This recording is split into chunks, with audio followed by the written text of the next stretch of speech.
కేసీఆర్ చెప్తుండేవాడు. లంకలో రావణాసురుని చంపినప్పుడు కొంతమంది కొనపానంతో ఉన్న రాక్షసులు, అయ్యో మమ్మల్ని కూడా చంపురి, మా పరిస్థితి ఎట్లా అంటే, మీరు వచ్చే జన్మలో సీమాంధ్రలో పుట్టి తెలంగాణ ఆకాంక్ష పరులని పీక్కదినూరి అన్నట్టు ఆనాడు కామెడీగానే కేసీఆర్ కథ చెప్పచ్చు, కానీ ఇలా నిజం అనిపిస్తుంది. నా రాష్ట్ర ప్రయోజనాల కోసం కొట్లాడుతున్నా ఈ రాష్ట్ర సంపద, నేను ఆన్ రికార్డ్ చెప్తున్నా, ఇట్లా చెప్పచ్చు చెప్పకపోవచ్చు, ఒక జర్నలిస్ట్గా చెప్పకపోవచ్చేమో, కానీ నేను చెప్తున్నా, ఇలా ఆన్ రికార్డ్ చెప్తున్నా, కేసీఆర్, హరీష్ రావు, కేటీఆర్ తెలంగాణ రాష్ట్ర సంపద. వీళ్ళు మళ్ళీ చెప్తున్నా, వీళ్ళు తెలంగాణ రాష్ట్ర సంపద.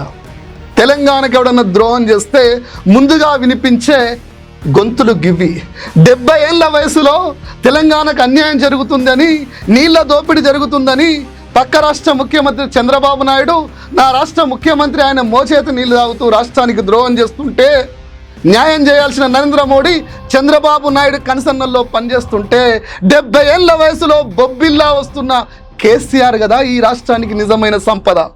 మిత్రులారా, ఒక్కసారి ఆలోచన చేయండి.